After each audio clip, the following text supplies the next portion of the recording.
Welcome, everyone, to Awakening Spiritual Intelligence. I'm Pauline. I'll be the support and tech person for today, so feel free to ask any questions in the chat to me. And I'd love to hand it over to Yosi, who will be our host today.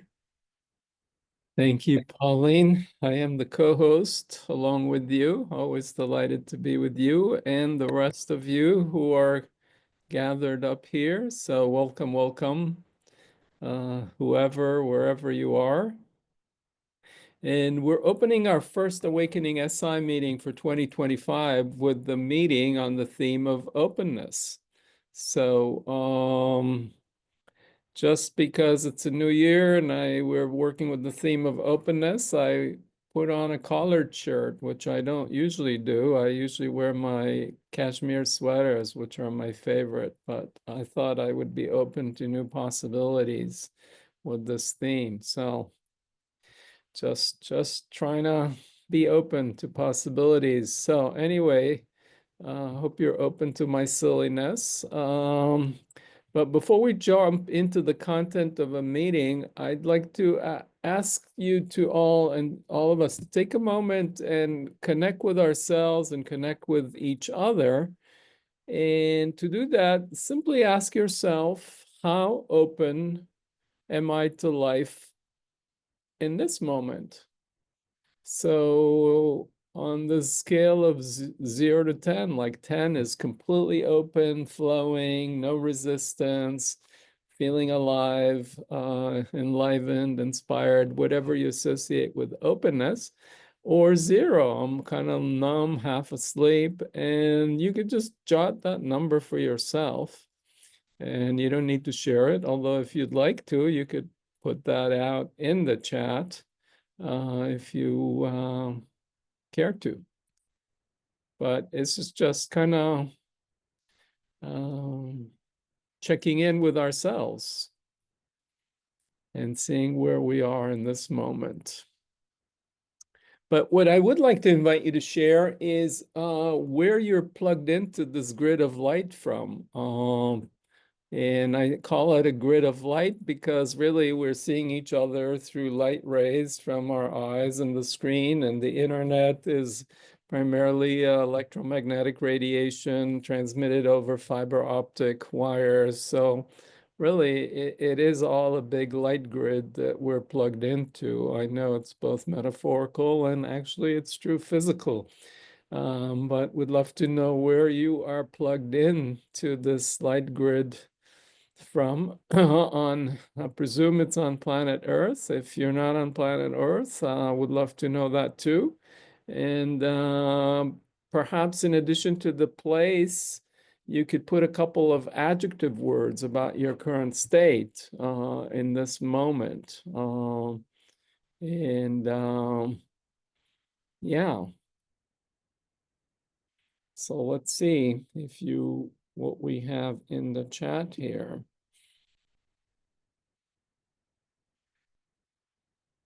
Wow, I'm looking at people's openness. We have a 30. Wow, that's up in the cosmic realm, I assume. They have 7 over 10, 5 over 10. We have North San Francisco. Wow, South Australia. Yeah, Michael, Adelaide. And Cheshire, Connecticut, Oregon. Awesome. So we do have different nodes on this planet Earth. Romania. Wow, I'm excited.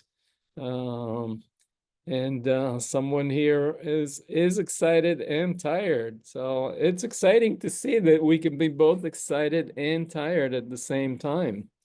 And so just notice now, you can ask yourself again, how open do you feel now compared to the first time I asked you? Did it shift in some way just by checking in with yourself, making contact? And I'm wondering if anybody care to share what happened just through this quick exercise of pausing, asking ourselves, how open am I? And asking ourselves to come up with a couple adjectives to describe our experience in the moment. Did your experience, sense of aliveness and openness to life shift in any way? Anybody care to share? After reading everyone's share, I am a little more open. So yeah, taking other people's input opened us. So we'll talk some more about that. So we talk a lot about openness, openness to what's happening within us, what's happening in the world, what life invites of us, what life asks of us, what's coming at us from other people. So anybody else care to share, if anything, shifted? Uh, the opening of this session has been very inviting and non-intimidating. Okay, well, that's good. I'm trying to embody openness. Um, and someone else is saying social connection and sharing is opening. So yeah, we are social animals. We somehow get mistaken to think that we're a skin encapsulated ego that is separate from the rest of reality or existence or humanity. And that's we put ourselves in solitary confinement. That's the worst prison sentence that people have, and we do that psychologically, spiritually, and that's kind of scary. And so we close down. It's not very fun. And when we feel connected to other people and there's safety, then we naturally open up because it's safe. We can trust what's happening. So let's come back to the theme of openness, a bit more relaxation and a sort of a pause from the tabs open in my mind, achieving a better focus and a feeling of safety. Okay, Al. So a sense of safety naturally opens us with the trust. Okay, thank you all for your shares. So openness sounds good, right? And we like it. It feels good. And I assume if you're here, you value openness. So I would certainly like to be more open to life, and I imagine you as well, don't you? Um, so what's the problem? Why don't we just open? We can go to the front door of the house as life knocks and open the door. Life is knocking. Or perhaps sometimes it's banging on the door. But somehow it's not simple. Why is that? So I think we're touching a little bit on safety already, but I think there's another element perhaps, and that's the question, is openness something we do? As you noticed yourself opening, some of you have mentioned throughout the last few minutes, was that something you chose to do? You said, okay, I'm opening, let's open. I'm going down to the door of life and I'm opening. Or did it just kind of naturally happen? There was a relaxation and an allowing, a sense of safety that was implicit. It wasn't necessarily conscious. So perhaps openness is not something we do. Maybe it's more the opposite. The closedness is what we do. We tighten up, we resist. That takes actually energy. We contract. And the openness is more the letting go, the allowing, the noticing, and becoming mindful and present to what already is. So what happened here is I asked you all to just notice how open you are and what you're experiencing. And then just through the inquiry and the contact with the reality of what's happening in the moment, the opening starting to happen. So it actually makes sense when we're in contact with reality, with truth, then we're grounded. There's a greater sense of safety. If we're disconnected from reality, it's got to be scary. And I would also say that the nature of our mind and our heart and our soul is and our consciousness is openness. It's openness to receive. It's kind of like we are aware. We're like a mirror that receives and reflects that light that's shining on it. And our consciousness and our souls are very receptive and very sensitive. And now when we're hurt and it's painful and we suffer, then we contract, we resist that pain. And it's kind of a mechanism of self-defense that nature, reality endowed us. So it's kind of like we cover up the mirror, say, this is not a good picture. I'm gonna shut down the aperture. I'm gonna put some mud. I'm not gonna look at this ugly situation. So now if we could do that for our pain and then just open up when it's pleasurable, then that would make sense, wouldn't be say, well, that's kind of cool. I could close down to sadness, I can close down to anger, I can close down to hate and open up to love and joy, etc. But it just doesn't work like that. Because once we've kind of close down the aperture and our mirror kind of gets fuzzy, it's kind of becomes the default. And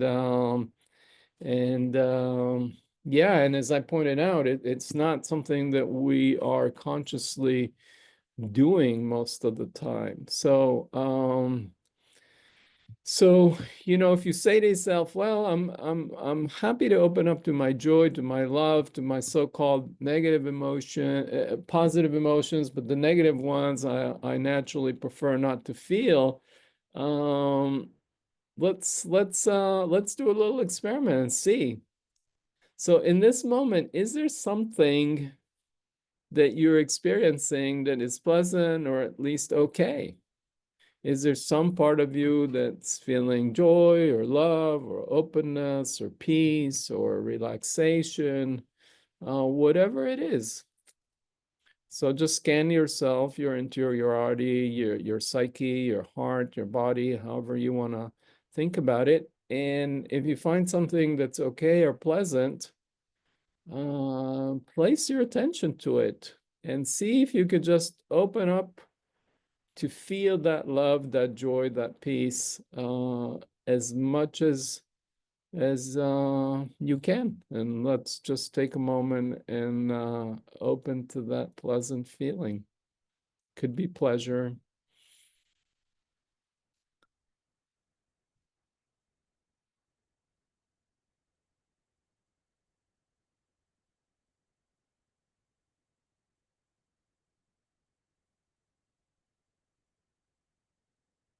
Yeah, so God is love. I live on a farm, so I feel at peace with Mother Nature and God, and love to have my wild birds visit each day.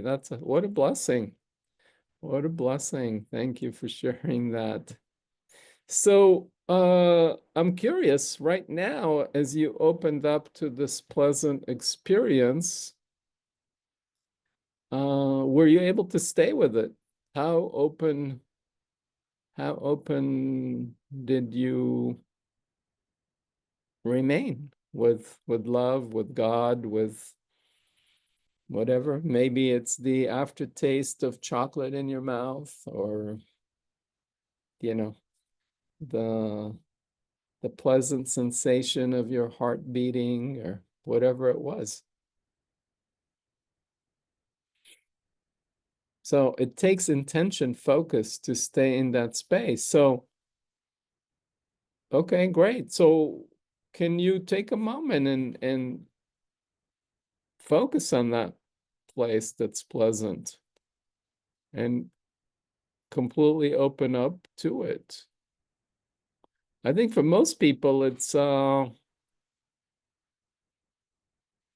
difficult to stay with the joy, with the love, whatever it might be, the peace. So it's kind of curious. Why is that? Now, I think this is the nature of our ego, because the ego tends to grasp at things or push at things. So even if we think, oh, this is love, this is joy, this is the taste of chocolate, I want to hold on to it, that holding on, that grasping is actually a tightening, it's a closing, and we close to the natural flow of life. And it's threatening to the ego to be absorbed into that joy or that love. The ego tries to be in control, so it's not content to just be open, to be receptive to what life presents. It's the nature of the ego's resistance to what is. We want to be in control, and that tightens us up, as opposed to living in that basic trust of the flow of life, the stream of what's happening. So I'm sure we're all familiar with this experience, that we feel tightness, resistance psychologically in our body. So, and we close, but we want to be open. So what are we to do? What are we to do?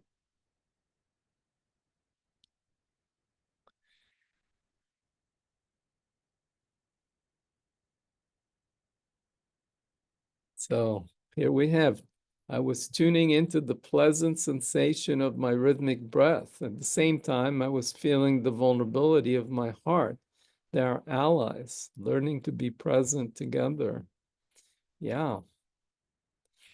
And it takes practice and lots of patience to focus as we grow older and practice discipline, especially when eating chocolate. Okay. I'm glad someone else here enjoys chocolate. Um, but even staying with the chocolate is hard. So so again, why is that? So shall we try and eliminate our resistance? Shall we seek openness and wipe out closedness from our life once and for all? I'm a bit facetious. It's a rhetorical question. Let's see what Rumi, the wise Rumi, has to say. So Rumi says, your task is not to seek for love, but merely to seek and find all the barriers within yourself that you have built against it. So I'll let you read that and take that in for a moment.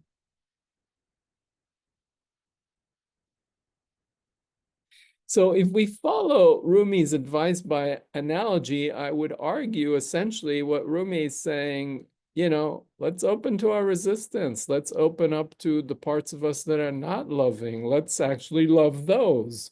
And since resistance is part of life, contraction is part of life, then being open really means opening up to that. And we simply notice, allow, and bring attention to it, touch it with our gentle awareness and our breath. And once we open up to it, it kind of delivers its message. Maybe there's fear, maybe there's danger, there's something there's value in that resistance and that fear and that anxiety that invites us to do something. And so once that experience gives its message and we've registered, then it feels heard, and it can just kind of step into the background and something else can come forward, and then just life flows naturally. It's like people, they have to feel heard before. If you don't listen to them, they just keep repeating themselves. So when we open to the resistance, listen to it, then it feels like, oh, I've been heard, I'm welcome, I can step back. So going back to Rumi, what does he says? So again, your hand opens and closes, opens and closes. If it were always a fist or always stretched open, you would be paralyzed.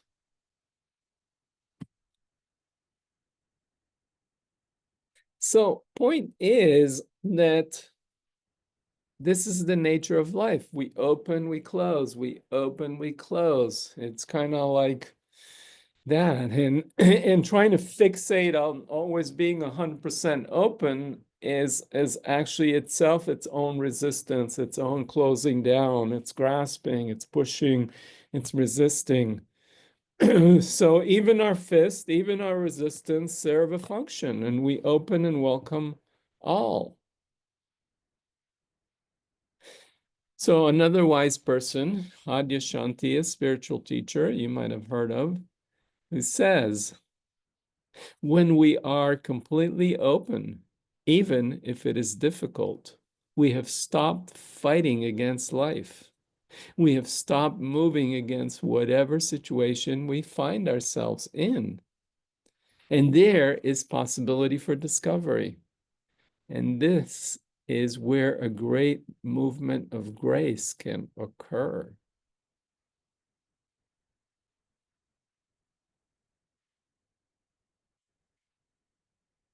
Okay, so if you're open to me sharing some more quotes from wise people, wiser people than myself, as you know, I did a bunch of research for developing this theory and measure of spiritual intelligence, including 71 teachers from all the world's major traditions of Buddhism, Hinduism, Islam, Christianity, Judaism, Taoism, shamanism, etc.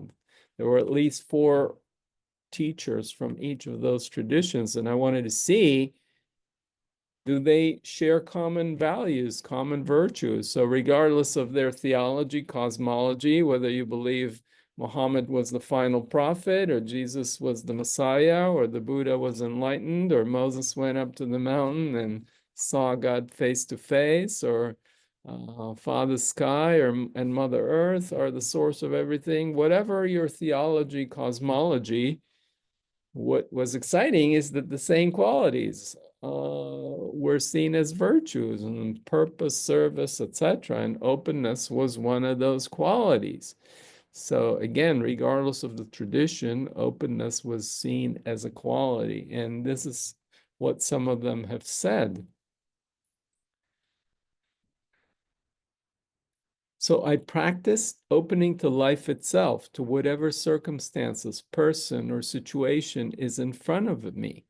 And with that greater openness to life, every moment and every experience becomes richer, more creative, and full of possibilities for discovery. So we're talking about opening to the situation, circumstances, people, and things are richer. And, part of the richness of joy is that we know the richness of sadness and grief. When we love something or somebody and lose it, there's richness in the sadness because it points us to the love that was there. When we open to the anger, it gives us information about the fact that there's danger and our boundaries are threatened, and the anger mobilizes a certain strength and force to thwart off the threat. So all those quote unquote negative things make life richer. So the next person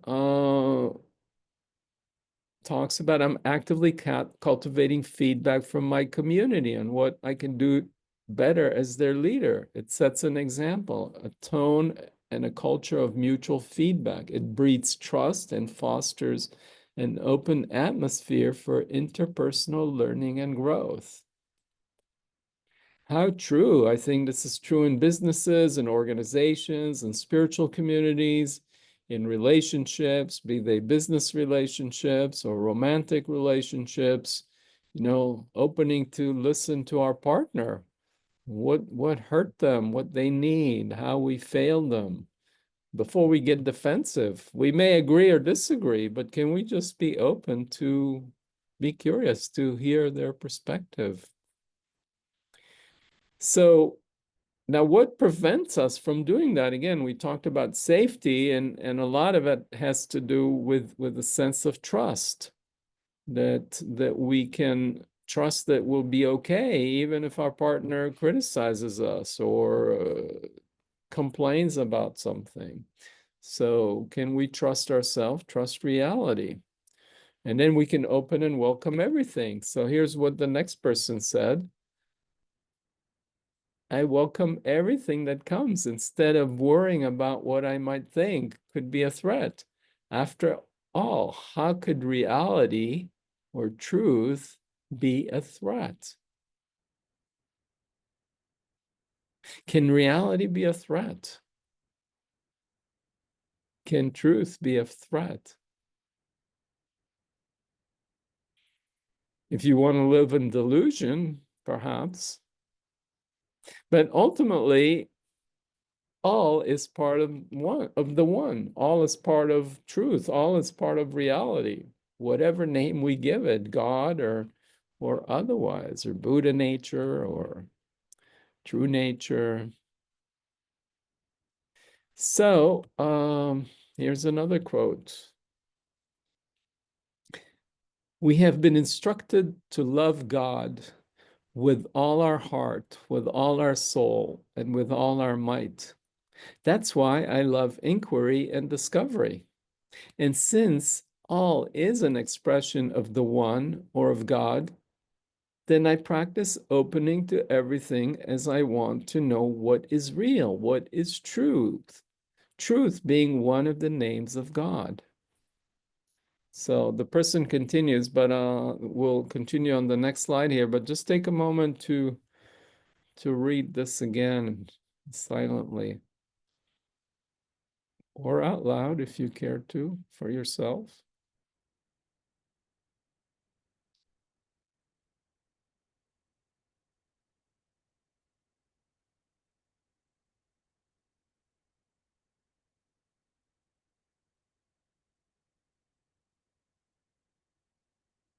All is an expression of the one.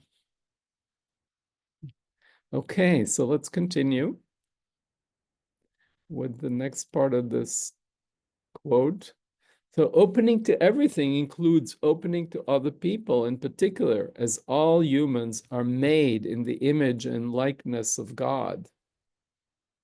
This way I open to and accept everything and everyone, myself included. I'll highlight that, myself included, with all our limitations and imperfections.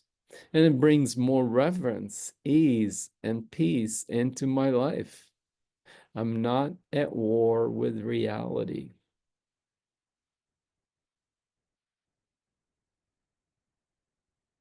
Again, you can read it to yourself. Yeah, the one, aka Allah. That's another name.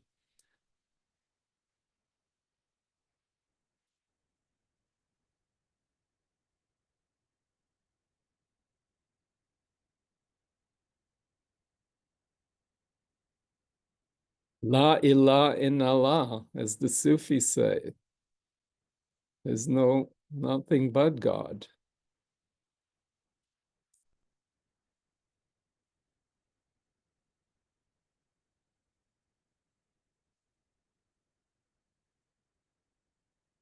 I am not at war with reality. Guess who wins and who loses when we're at war with reality? Did you ever win a war against reality? I certainly haven't. Okay, so yeah, no, nope, nope. I'm glad I'm not the only one who hasn't won even a single battle, let alone a war against reality. Okay, so we're going to move into an exercise that Pauline and I will demonstrate first. And the exercise will involve you going into dyads. And the overall exercise will take about 20-25 minutes. So first you will, we're going to demo this, Pauline and I, and then you'll be put in breakout rooms and with one other person. So we'll give you a couple of minutes. We'll announce the timing. You'll take each a minute to introduce yourself. And then you'll take turns. So you choose who's going to be the speaker who goes first. And the first person will then 1 minute to monologue, just what you're experiencing in this moment, just connecting with yourself. You just say, hey, what I'm experiencing, I'm excited, I'm open, I'm happy to meet you, you know, whatever it is, I'm enjoying the aftertaste of chocolate, or I'm cold, or I'm looking forward to this weekend, or whatever it is that's happening for you. So that would be a moment, a minute, 1 minute.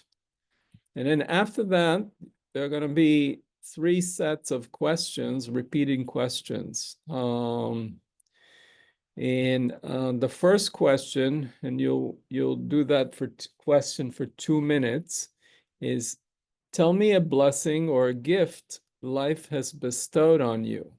And the person answers, and you say thank you, and then you Yosi, inquire. I'm wondering, do you want to start the demo just by Yeah, doing I'm that just together? explaining it. Yeah, so if you want to come on with me, we can Great, let me come on, because I think we could demonstrate as we're going through the explanation. That would be great. yeah, yeah, exactly.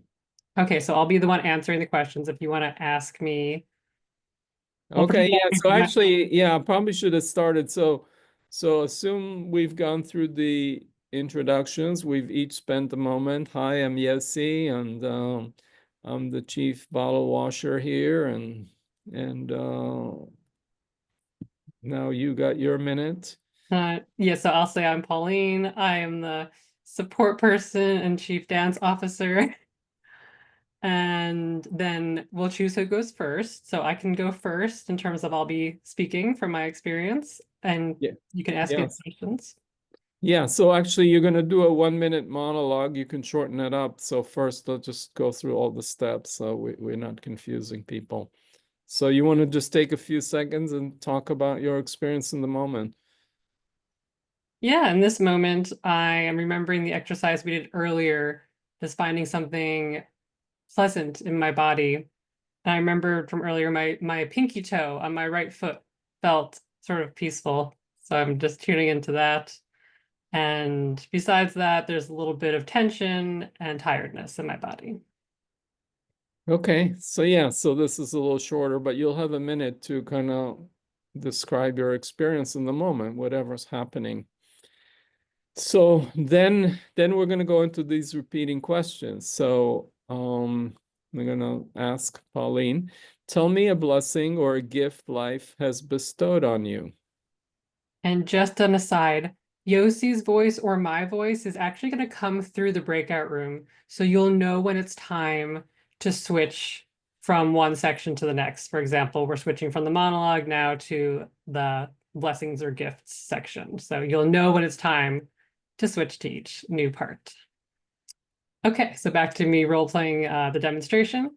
So you Yep. asked me the question, and I will tell Yeah, you. let me repeat it. So tell me a blessing or a gift life has bestowed on you. I am blessed to have a warm and loving family. Thank you. Um, what is it like when you acknowledge this? I feel a sense of warmth in my heart and in my belly. Thank you. Tell me a blessing or a gift life has bestowed on you. I feel blessed to be living with my best friend. Thank you. What is it like when you acknowledge this? I feel sweetness and a sense of support, being supported, and gratitude. Okay, great. So you'll continue cycling through this. You'll have 2 minutes for this portion. Asking for the blessings, the gifts that life bestowed on you. They answer, you say thank you, and then you deepen by asking what's it like when you acknowledge this. So you'll do that for 2 minutes, and then with the same person answering, you're going to move to the next question. And the next thing we'll pay attention to is a difficulty or challenge. Here there's going to be the question and then two questions to elaborate on it. And we'll do that for 3 minutes. Uh, so, So I so just wanted to add that I will put all of these questions in the chat.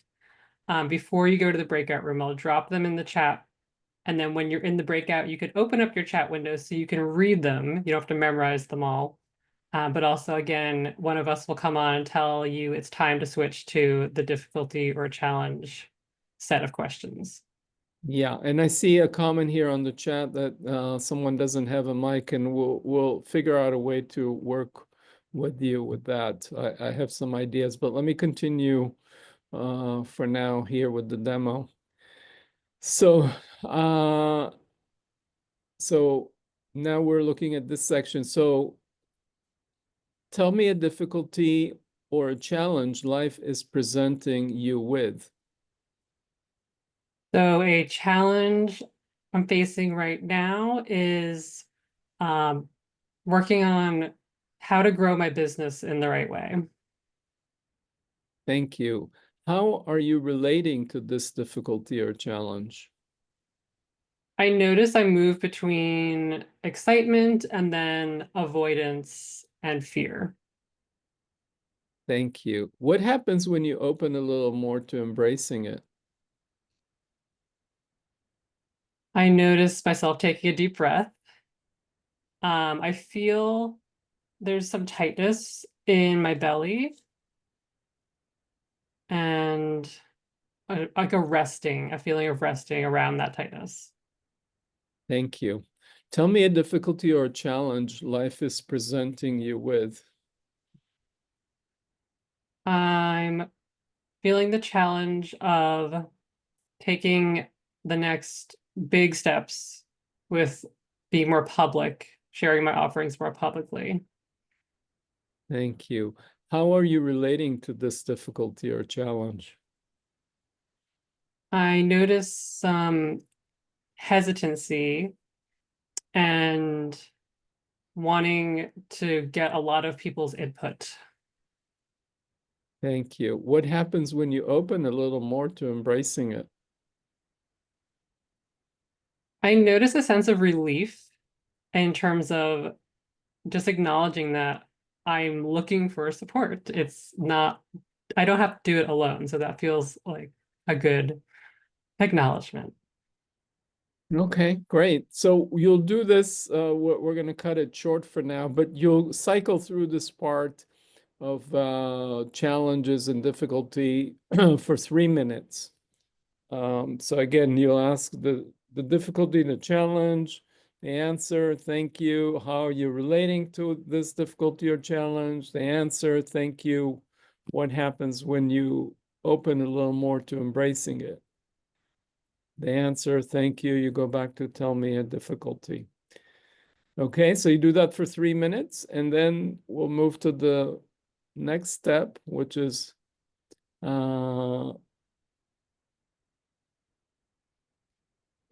some question here. We do 2 rounds. I go through all of them with one person, then switch. Yes. Yes, you go through the whole thing with one person, going through their monologue, their blessings, their challenges, and then this last piece, what life is asking of you. So the next question is, tell me something life is inviting or asking of you. So right now, life is asking me to open to more support from my colleagues and my friends. Thank you. How are you relating to this invitation at this moment? I feel a little bit tentative. There's a big part of me that wants to do it all by myself. Thank you. And what's it like when you open to embrace this invitation? Again, I notice I'm taking a deep breath, feeling my feet on the floor, sort of resting into the possibility of the joy that comes with feeling supported. Thank you. Tell me something life is inviting or asking of you. Life is inviting me to find more joy. Thank you. And how are you relating to this invitation at this moment? It feels a little scary or a little unknown. Thank you. And what's it like when you open to embrace this invitation? I feel a sense of aliveness and warmth. There's also a wanting to hide. So both of those are there. Right. Thank you. So you'll go through this for 3 minutes. Now, you might have noticed that uh, sometimes life has this invitation, and you might experience a resistance to it, to this invitation. So even though the question is asking, what's it like when you open to embrace this invitation? If what's coming up in the moment is resistance, as Pauline did, she named that resistance. And so part of the openness is to embrace that resistance and just see what happens. So, yeah, I hope I'm making sense here. You want to say anything, Pauline, about your experience or what I'm saying? I think you nailed it where I didn't feel like I had to hide the fact that there was resistance. That's part of the openness, making space for all of it. Yeah, so life was inviting you for more joy, and then that was scary for you, Mhm. and you named that fear. So, and yeah, okay, great. So you go through this stage for 3 minutes, and then you get a minute monologue again. So what what's your experience now, Pauline? So right now I am noticing the beautiful faces on Zoom. I'm feeling more open, just I feel after sharing more connected to everybody. And there's, wondering, does this all make sense? Are you excited to try this? Is there resistance in you? But I feel a joy just being able to be part of this experience with you. Okay, great. So yeah, to just clarify, someone asked here in the chat. So you go through this all the sequence with one person in the hot seat, so to speak. 1 minute monologue, 2 minutes cycling through life's gifts and blessings, then 3 minutes cycling through challenges and difficulties, and then cycling through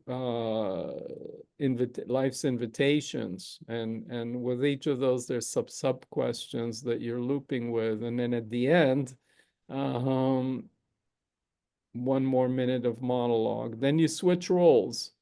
So this whole thing is about 10 minutes per person. You go through the 10 minutes of being on the hot seat.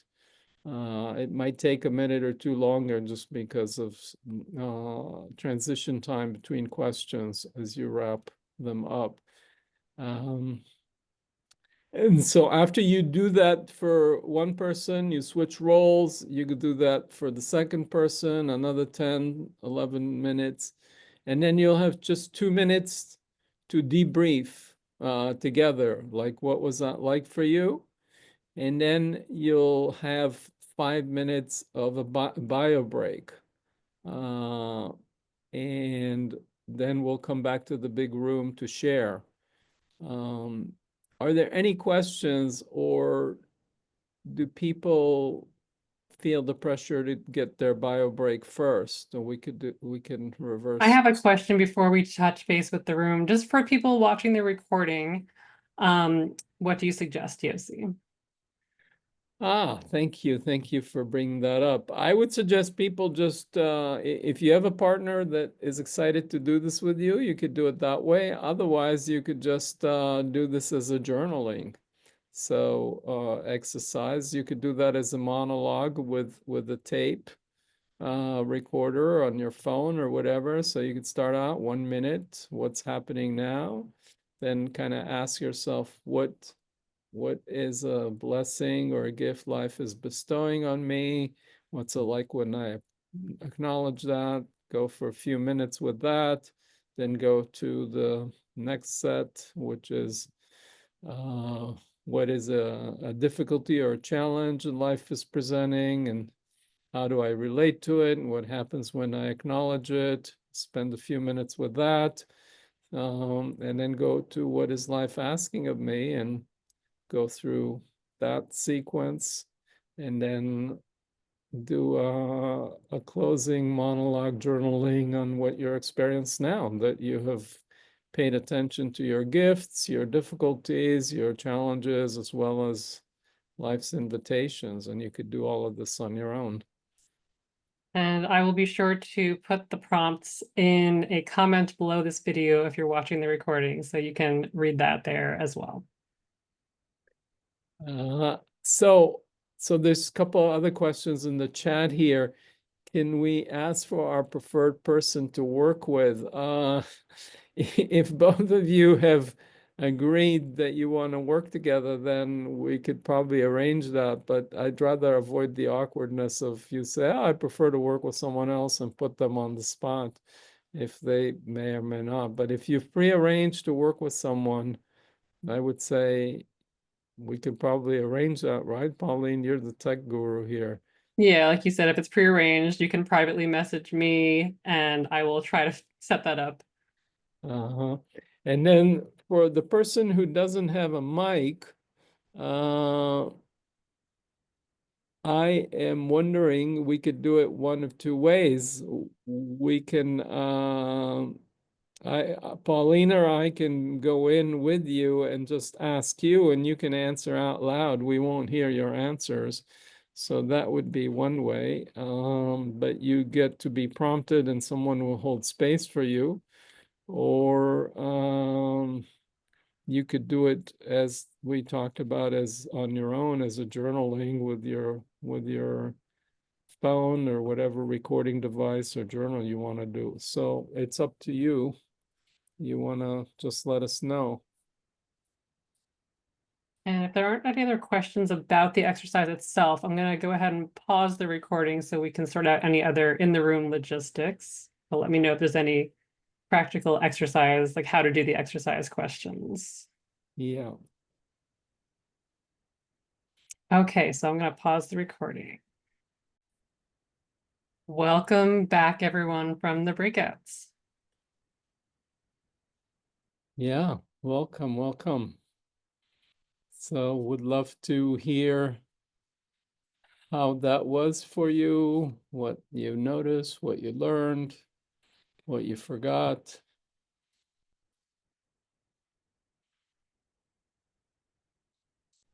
Anything you care to share?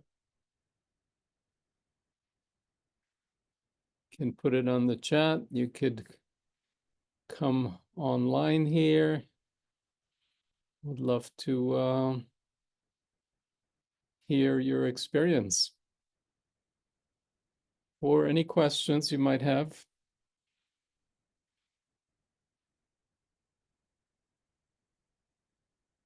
Or we can all open up to the silence. I'll offer. I had a great conversation with my partner, and it was uncannily like serendipitous. Some of the conversation points and being here today, which was interesting, and probably shouldn't really be a surprise, I guess, in this community. But yeah, so good experience, and definitely feel it. This isn't related to openness, I guess, but there's like a lightness, kind of like, feeling like a lightness, which is kind of interesting to note. Lightness, I'm hearing perhaps synchronicity with who you were paired up to with, and some resonance that happened there. And what did you notice the effect of how open you were in the beginning versus what happened as you looked at life's gifts and life's challenges and life's invitations? I think for, at least for me, I won't speak for my partner, but was looking at it and approaching it from a place of curiosity. Not without judgment or without expectation, I guess. Just curiosity of like, what's coming up? and Yeah. trying to follow the format so that you didn't get into like anticipatory conversation, but it's like, no, this is our structure, and just curious, and yeah, so that led to the discussion. Okay, great. So you were curious. You were open to learning. I mean, curiosity was kind of like reflects a sense of openness. I want to see what's here. What can I learn? Okay, great. Thank you. I see Nancy, you raised your hand. Anybody else? Go ahead, unmute yourself. Okay, can you hear me? Interesting. I find for myself, for me, opening is about deep listening. Uh-huh. And so that theme actually was woven through all the questions, because what I'm realizing is there are many, many levels of listening, and different insights or informations come through those different channels. But it requires being in a deep and present place, and for me, requires being really anchored in my body, my sentient body, the one that has this capacity to drop into those deep spaces where the insights are like whispers. You know, we can call that by intuition or insight, other names, but easily overridden when we ask these big questions. And so it takes a bit of time to settle into that space for those responses to arise. And yet the responses are so heart connected, my heart vulnerability melted, and allowed more free expression and flow, that actually I realize as I'm speaking, was integrating some of the different levels of listening, you know, whether I was the speaker or the listener, on the profound gift of connection that brings, that seems essential actually. But the frustration or challenge I ran into is that as a deep listener who needs a bit of space, I was having a hard time hearing when you were bringing in the questions.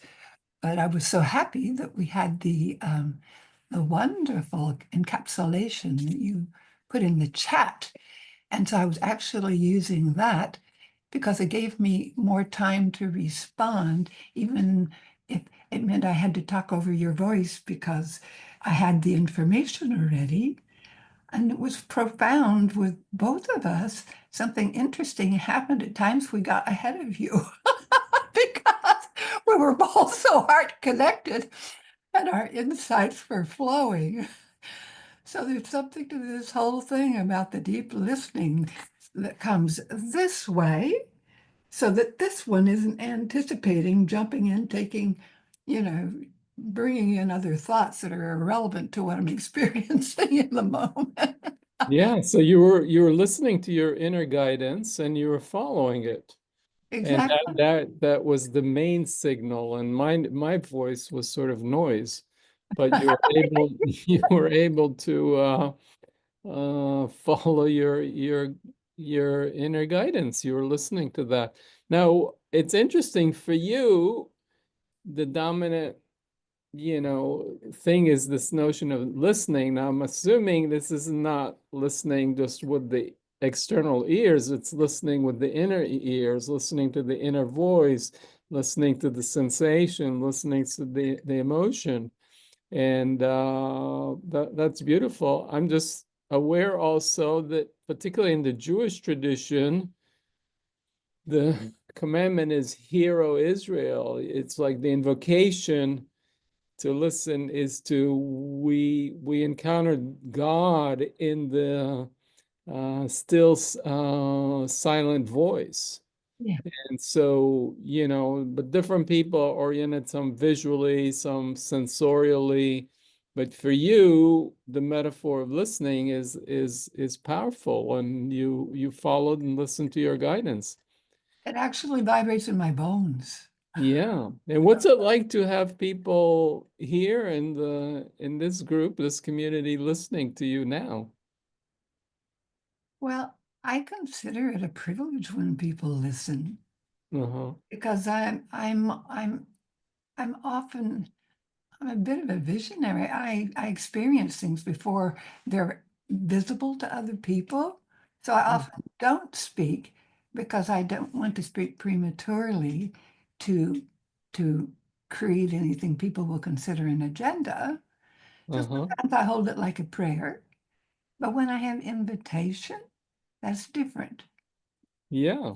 So if Then you look at the gallery view now and notice that people are attentively listening to you, what's it like for you when you notice that? Just I love it when they're listening because, in today's world, we're all being challenged to make changes, and resisting change is a big norm.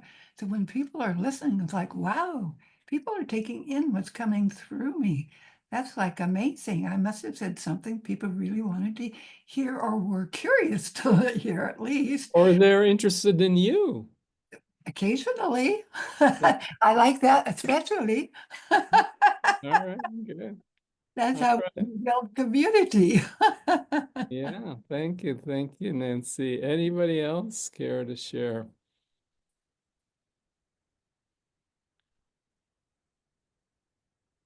Think I might have beaten you, Maria, and I'm already off mute, so I'll go next. Yeah, Yosi, I just really want to acknowledge you for the space that you've created, because I wasn't expecting any of this. This is so far exceeded any petty little expectations I might have had. You've blown me away. I got my favorite pick of a partner. Thank you, Pauline. Derek and I, we were destined to meet. He's already been to Adelaide or South Australia as well. So yeah, he knows the territory. And I feel like I'm just on the cusp of a whole new adventure. So Wow. thank you very much. Thank you Yeah, I'm very, very honored much. and delighted that this kind of worked for you and that synchronistically your prayer was answered and you were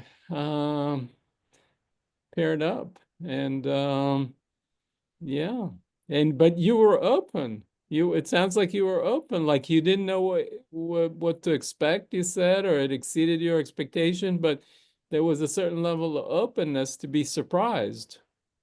Well, I was the 30 out of 10 on the openness scale. So yeah, and look what I got. Yeah. So you Derek, came I in got with Derek. openness and Oh, you're blown right open. So how open do you feel now? Where do you feel your openness in this moment? I'm shooting for 50 out of 10 right now. I'm just going stratospheric. Yeah. So how large are you God, right now? large. Yeah, how big are you? Your presence, your awareness? You tell me. I don't know. I mean, is it exceeding the boundary of your skin by half an inch? Absolutely. One thing that I don't know how to measure it, but one thing I did share with Derek is that most recently, I've really come to the very tangible realization that I am a soul inhabiting a physical body, and that my soul or spirit body is infused into my flesh body. And as I consistently receive the breath of God, because God has been leading me back to the breath for the last couple of years, I'm doing a Master of Theological Studies at the moment with you doing a PhD on the breath. It'll be my life's work in terms of what I put out there. But I'm feeling my soul and fusing with my body. So to the extent that a soul has an aura that can expand and go out, Yeah, And as I okay. So it's bigger than the skin. It's bigger than your body. So Ah, your body is totally. in your soul. Both your soul's in your body, but actually now your body is in your presence. So the body is in you as opposed to you in your body. Is that what I'm hearing? Correct. Well, the body's in me. Yeah. It's language, limitations of language. That's why I tried to use the term infuse. My soul is a light body, and it's Uh-huh. infusing my flesh body, and my flesh is becoming more light. And as Yeah. I shared with Derek, for 27 years, my legal surname was Light. God offered me the name Light as a birth. God offered me invitation to take on the name Light as my legal surname from my 28th birthday. I had 6 months to think about it.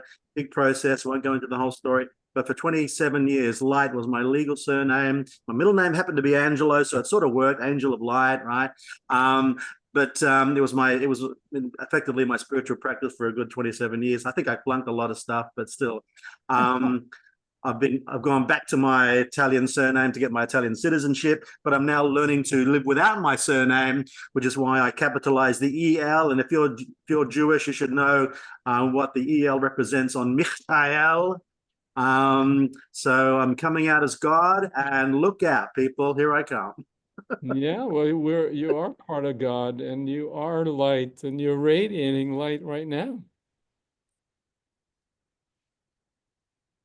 Yeah, and you're transmitting that light on these grids of light that we're all connected in, this matrix of light. Okay, thank you. Thank you, Michael. So Maria, delighted to see and meet you here. I think we communicated on email and you're doing some exciting research. Yeah, I was actually wondering if you remember. I Yeah, wasn't expecting you to, but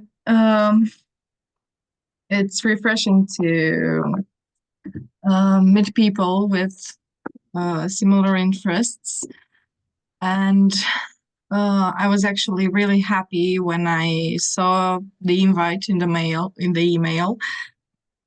As far as the exercise goes, I would say this whole experience, because I'm not used to being so comfortable with people I know next to nothing about. It was like a breath of fresh air and hope, and both the communication with Nancy Ann and listening to you and seeing just how there are people out there that share this interest and are open to exploring more about the spiritual side of things and bringing it into their day-to-day life and exploring parts of themselves that aren't readily available. It revived my excitement for the subject I'm studying for spiritual intelligence, because, as you know, the PhD drains you of all life, and it couldn't come at a better moment. So yeah, it was new, it was exciting, and it gave me hope. And also, I found in Nancy an example, both an example and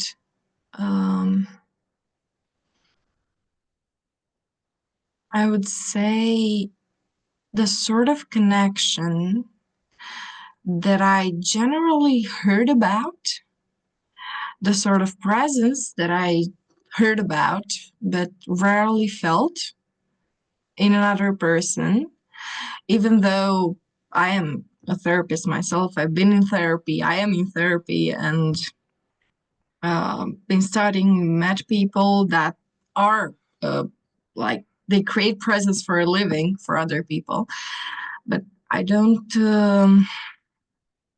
usually encounter something so genuine and all encompassing, I would say. Yeah. Yeah. So you really appreciated the presence and that was there. And Yeah. yeah. So what are you noticing now? What's here now? Where are you now?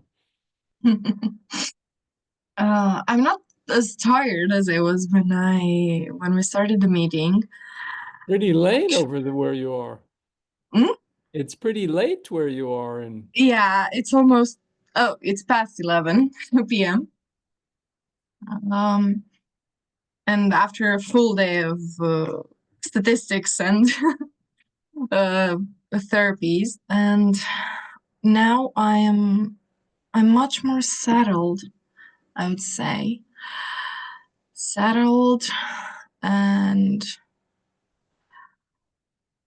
even a bit more relaxed. My body feels a bit more relaxed yeah, more settled, more relaxed. How's your and chest? grounded. How's your chest feeling right now? Open.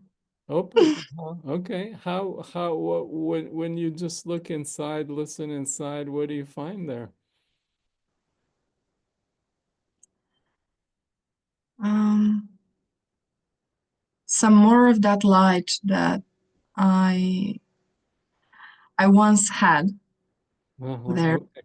It wasn't so readily accessible, but now it feels natural again. Like I don't have to struggle for it. It's simply there, and it's really airy um, and light and warm. Warm, light, and open. And does the light have a color? Mm, a light, um, like a light cream with peppered with some gold and green. Okay. Cream Yeah. with gold and green. And if you trace the light, does it have a source? Mm, it's like it has one source and one link. Uh-huh. I'm feeling it. Where is the source, or is it equally flooding without a source? That spot at the bottom of my heart. I would Okay. say it's the roots, and it goes uh, up um, towards my head, all around my chest, and it's like it's connecting further than myself to Okay. something Okay, so I the can actually source is perceive. at the bottom of your heart and it's Yeah. radiating up and out. Uh-huh. And what happens when you connect with that source point at the bottom of your heart? I feel like I don't know. I feel like smiling. Smiling. Okay, I'll take that. Yeah, it's real warmer and ticklish in a way, like Warmer and ticklish. Okay. joyful, Okay. childlike joy. Childlike joy when you connect to that source of light at the bottom of your heart. Can you be connected to that source point of light and also look at the faces looking at you through the gallery? Yeah. What's it like then?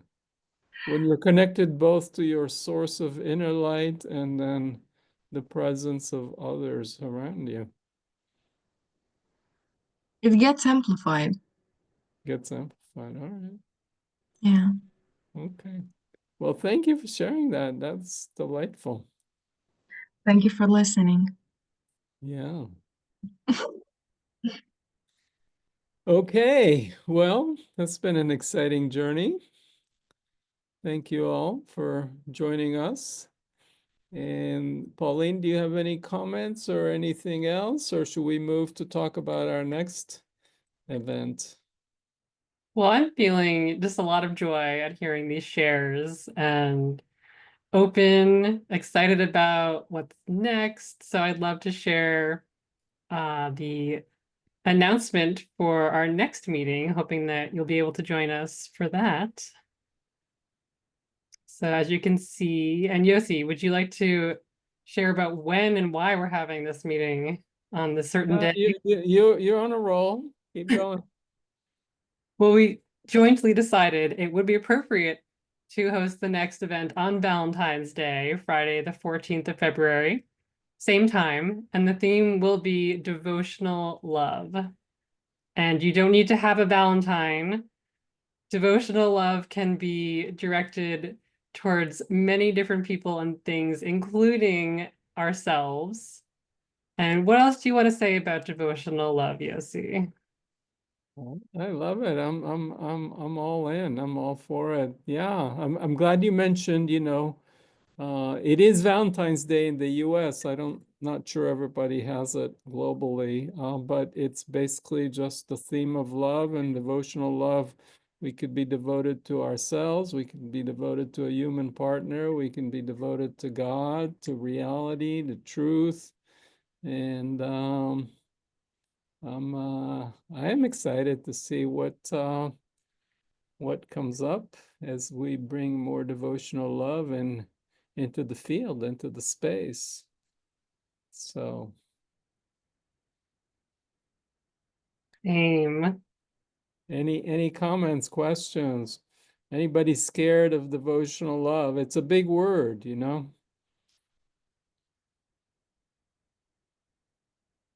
I know the word devotion can have many connotations for people based on their life experiences.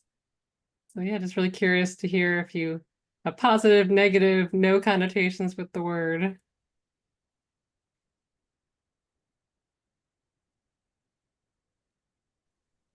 Definitely positive.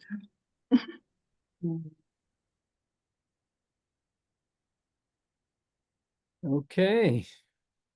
Oh, Derek, did you want to share? Sure. Yeah. Just I think the noun versus verb of devotion, and is it an obligation? Like I'm devoted in the sense of like because I'm supposed to be, or is it like devotion like an uplifting? So those come to mind. Um, yeah, and I think it's a very personal consideration. What are you devoted to? What does devotional mean to Yeah. you? Because there's a lot of sort of scripted or pre-scripted considerations around devotion, and Yeah, shoulds. Those are yeah, obligations as opposed to, but the heart's devotion, the heart's coming out of love is what we're interested in. So, yeah. For me, there's a deep connection between devotion and beauty. And what's unique in beauty is something we see from the heart is unique to all of us. Most all of us at some time felt beauty we were devoted to and wanted to protect it and nurture it. Yeah. That's my way of being in relation to. Yeah. Awesome. Michael? Yeah, I'm already getting a yes. I need to be doing the next hookup with you guys because devotion is not a word that I've ever really used in relation to myself. Commitment, yeah. Passion, yeah. Love, yeah. But devotion, yeah. So I need to get used to wearing that one, putting that shirt on. But I have been using it recently a lot in relation to Muslim woman I've connected with in the Jenin refugee camp in the West Bank. She was the founder of a children's center from 2011 called the Al-Tifal Children's Center. She's unmarried. She thought it was weird that I was also unmarried because she'd never met an unmarried person before. But I said in the West, it's pretty common. But cut a long story short, she doesn't have children of her own, but she is totally devoted to the 120 or so children that were regularly coming to her center in a given week. And it's just breaking her heart with all the fighting that's happening in the Ghanaian refugee camp that she can't open her doors safely to be able to let the kids come in and have a safe space to play and laugh. But she is totally devoted. So she, for me, is a model of devotion. So yeah, it's touching you when you see someone wholeheartedly devoted in that way. It's absolutely. touching you right now. Yeah, absolutely. And so she doesn't like being called a saint, but she's pretty much a saint. Yeah, she's my model of devotion. Absolutely. So warning, I'll probably mention her again next time we meet. Thank you, thank you, thank you. Yeah, there's something that touches us when we somewhat find someone so devoted to a cause bigger than themselves, to spreading beauty, to spreading love, generosity. There's something touching and inspiring. So maybe that might be a good place for us to stop.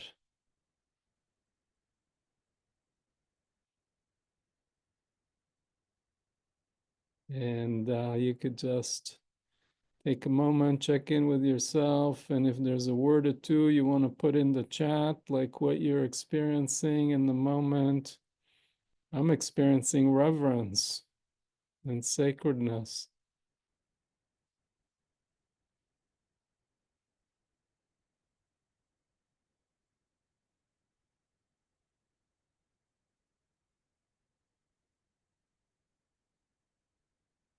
Connection and joy, deep gratitude.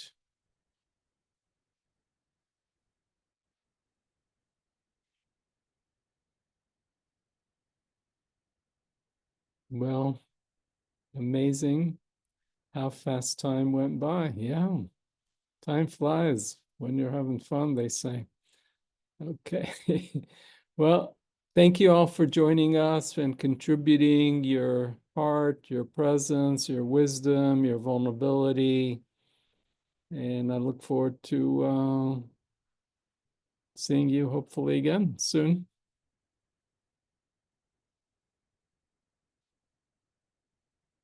Yeah, deep bow.